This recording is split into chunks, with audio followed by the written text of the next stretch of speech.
Друзья, всем привет! Ну вот и настала, наконец, долгожданная весна. Закончились бесконечные снегопады, и у нас на улице держится уже стабильно плюсовая температура. Правда, по ночам немного подмораживает, но это даже очень хорошо. А днем очень часто светит солнце яркое и голубое-голубое вот такое красивущее небо. Я тоже начинаю просыпаться от зимней спячки, и у меня наконец-то появилось вдохновение записать для вас новые видео. В комментариях вы написали очень много интересных тем, на которые можно поснимать видео. И, кстати, большинство из вас написали мне, что вам интересно смотреть просто чисто мой деревенский быт, как проходит мой день, что я готовлю, чем занимаюсь по дому, по участку. Вы знаете, за 3 года ведения моего блога мне это кажется уже достаточно скучным, но для вас, оказывается, это по-прежнему интересно, что меня не может не радовать. И я вдохновилась записать для вас снова такое простенькое бытовое видео о том, как проходит мой день, что я делаю, чем занимаюсь, ну и заодно расскажу вам интересующую многих тему, во сколько же мне обошелся газ этой зимой, во сколько мне обошлось газовое отопление, точнее.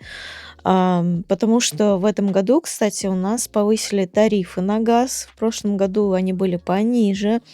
Вот, и мне самой тоже, кстати, будет интересно сравнить, как было в прошлом году, во сколько мне обходилось отопление газовое зимой, и сколько в этом году. За декабрь 2024 года и за январь-февраль 2025 года всего вместе у меня вышло 11 287 рублей. А вот за этот год, точнее за декабрь 2025 года и январь-февраль 2026 года у меня получилось 10 337 рублей. И это с повышением тарифа на газ. Очень странно, скажете вы, да почему такая разница на целую тысячу дешевле, несмотря на повышение тарифов на газ? Да потому что, друзья, зимы у нас стали очень странными, очень теплыми за последние годы. Вот, например, в декабре 2025 года у нас практически весь месяц не было снега, и температура стояла достаточно теплая, поэтому за газ в этом месяце вышло совсем немного. Ну и в прошлом году тоже были такие перепады температур. Кстати, вот в январе 26 года и феврале 26 года у нас были достаточно приличные такие морозы, особенно в январе, поэтому платежка за газ за январь 2026 года вышла у меня больше 5000 рублей. Кстати, я сейчас вспоминаю свою первую зиму в этом доме, когда я отапливала дом исключительно дровами. У меня было отопление по типу АОГВ, подключенное к печи голландки. И у меня за зиму вышло за дрова около 45 тысяч рублей, если не больше. Я точно сейчас не помню, но сумма была примерно такая. С учетом того, что дом у меня достаточно большой, 110 квадратных метров, и в первый год он был еще не утеплен, я не успела его обустроить, скажем так. У меня не было еще нормальных окон в доме, не было нормальных дверей, и, конечно же, в доме было достаточно прохладно. Вот все эти факторы повлияли на большое количество дров в первую зиму. Наверное, если бы я немножко подготовилась к первой зиме, хотя у меня такой возможности не было, я заехала в августе в дом, и мне нужно было скорее съехать со съемной квартиры. Вот. Но если бы такая возможность была, утеплить свой дом, то, наверное, бы за дрова у меня вышло чуть меньше. Кстати, при переезде у меня были все мысли только о переезде. Как вывезти старую мебель, как перевезти вещи, как где что. В общем, все документы еще нужно было на дом оформить. И было вообще не до того, чтобы дом утеплять, да и денег, собственно говоря, на это не было. К тому же у меня были надежды, что в этом же году мне проведут газ, потому что дом я купила уже частично газифицированным. В доме был уже установлен газовый котел, были оформлены кое-какие документы на газ, и границ моего участка уже был подведен газопровод. Однако газ мне подключили только весной 2024 года, к сожалению, поэтому мне в первую зиму пришлось пришлось топиться дровами. Благо, дом я покупала принципиально с печами. У меня 2 печи в доме. Вот, поэтому вот такая ситуация. В общем, что я хотела сказать. При моих обстоятельствах, в моей ситуации газовое отопление, конечно же, выходит дешевле дровяного. Даже если бы я утеплила дом, за дрова все равно выходило бы гораздо дороже.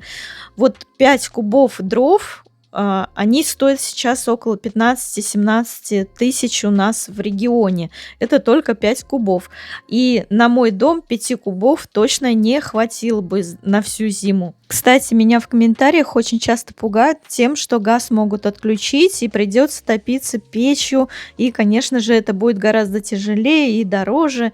Ну, что я вам хочу сказать, друзья. Вот этой зимой, например, газ у нас отключали всего лишь пару раз на пару часов. Когда была какая-то там авария, но газовые службы у нас здесь реагируют очень быстро и быстро все чинят. Друзья, всем доброго денечка. У нас полноценная весна. На улице стоит уже стабильный плюс. Как видите, у меня текут ручьи с крыши буквально-таки. Я даже не знаю, как это сказать. Ну просто, как показать? Сейчас покажу, подождите. Где? Ну, наверное, видно отсюда, да, что прям ручейки текут с крыши. Лед уже вот-вот отвалится. Я вон там в углу его сбила немножко лопатой. Ну-ка, сейчас покажу. Ой, такой солнечный денек сегодня хороший. Я, короче, сейчас собираюсь в райцентр, в магазин. Нужно купить кое-каких продуктов. На улице +6. Красота. И за мной, кажется, уже едет такси. Надо бежать. Короче, вот сейчас будет вам влог от меня по райцентру, наверное, может быть, там что-то поснимаю. Райцентр находится в 10 километрах от нашей деревни. Туда ехать где-то 10-15 минут на такси. Туда я обычно езжу в большие продуктовые магазины, такие как «Пятерочка», «Магнит», если нужно закупиться основательно какими-нибудь продуктами. Ну а так у нас в деревне есть свой сельский маленький магазинчик, где есть все продукты первой необходимости. Крупа, мука, соль, сахар, яйца, фрукты, овощи. Там печеньки всякие, конфетки тоже можно купить, но там, кстати, не всегда есть те продукты, которые нужны именно мне, поэтому иногда все-таки я езжу в райцентр. Наш райцентр — это небольшой такой городок с невысокими постройками и с богатой историей. Еще при Иване Грозном он упоминался, кстати, вот так вот. Я люблю здесь побродить между местными магазинами, зайти на местный рынок. И также здесь у нас есть церковь, почта и автовокзал. Кстати, отсюда можно уехать в город Нижний Новгород. Что я, конечно же, делаю, когда мне нужно туда съездить по делам. До города где-то от райцентра ехать на машине 1,5 часа, а на автобусе около 2 часов. Кстати, для тех, кто планирует покупать домик в деревне, я очень настоятельно рекомендую искать такие деревни, которые находятся недалеко от районных центров, потому что в районных центрах есть все коммуникации, все транспортные развязки. Это очень удобно, потому что если вдруг у вас что-то сломается или еще что-то, в райцентрах всегда есть все необходимые службы: электрики, сантехники, газовщики. И чем ближе находится райцентр, тем быстрее вам все это починят, как говорится, да. Вот, поэтому обязательно ищите поближе к райцентру. Ну, если, конечно, вы не собираетесь отшельничать. Кстати, для людей, у которых нет автомобиля, я 100% рекомендую покупать дом именно поближе к райцентру, потому что оттуда можно вызвать такси, там ходит местный транспорт. И можно заказать доставку стройматериалов оттуда, опять же. Мне, кстати, в комментариях очень часто раньше писали: Наташа, вам нужно обязательно купить автомобиль. Ну, что я вам хочу сказать, друзья. Автомобиль — это большой расходник. Нужны деньги на бензин, на техобслуживание, на ремонт, на налоги. Да ну нафиг, я лучше эти деньги потрачу на обустройство дома. Хотя я не исключаю такой возможности, что у меня когда-то будет автомобиль.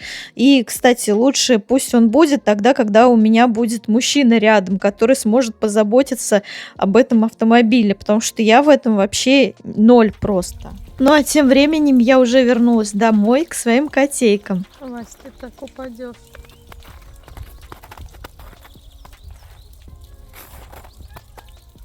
Белячек, ты тут, да, Бел? Ты как?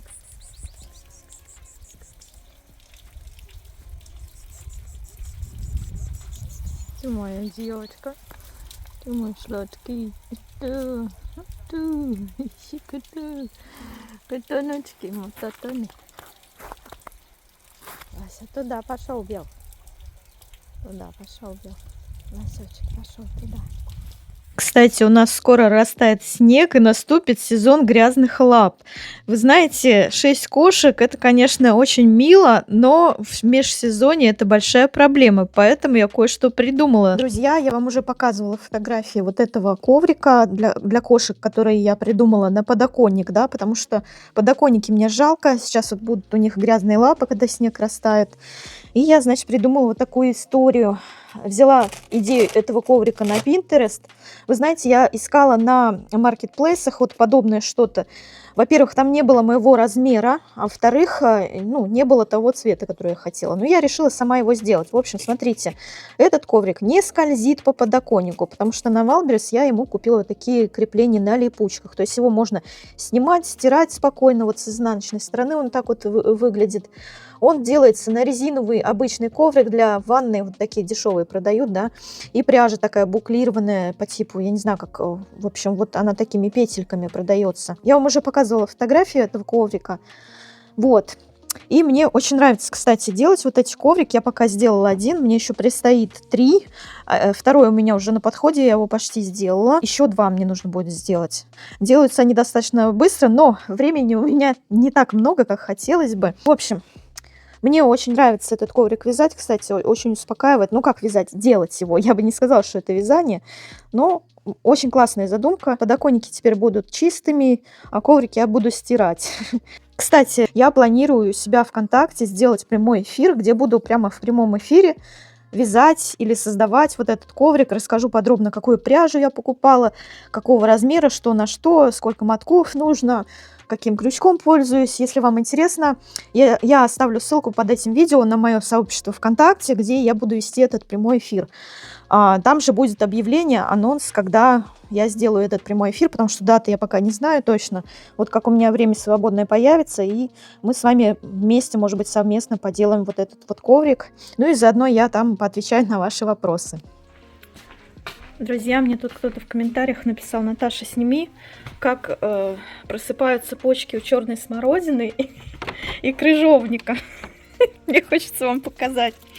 Значит, вот здесь, вот видите, веточки торчат из-под сугроба. Вот это черная смородина примерно здесь. А вон там вот это вот крыжовник, наверное, да. Или нет, это тоже черная смородина. Вот здесь где-то вот в этом месте крыжовник просыпается. Ну, короче, вы поняли, да? И очень много-много разных следов. Я не знаю, видно тут или нет, нахожено. То ли кошки, то ли зайцы, то ли лисы. По всем сугробам. Ну, короче, сугробы мне еще по грудь здесь. Вот если на дорожку туда встать, там мне где-то по грудь будет. Кстати, сугробы на моем участке хоть и большие, но на удивление они достаточно быстро тают, потому что у нас каждый день практически солнце. Вот. И еще этой весной я, кстати, хочу сделать расхламление.